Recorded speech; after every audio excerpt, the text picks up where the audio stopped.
Hi guys, magandang gabi. Ayan na nga, nagluluto nga pala ako ng hapunan namin. So, ito lang yung naisip kong ulamin namin.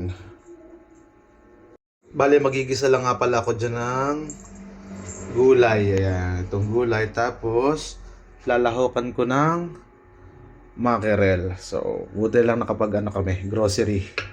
So, let's go. Painitin lang natin itong kawali in low fire para tayo magigisa muna. Lagay tayo ng mantika. Lagay natin tong bawang. Sabayan natin ang sibuyas. Tapos lagay na natin ang gulay. Sabay lagay natin ang mackerel. Natin ang patis. Pampalasa lang. Stock pa natin. Takunin lang natin. Okay, luto na to guys. Ilalagay ko na lang sa lagayan. Malapit ka.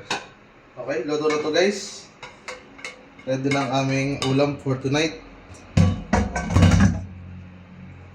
Okay, let's go. Kain na tayo.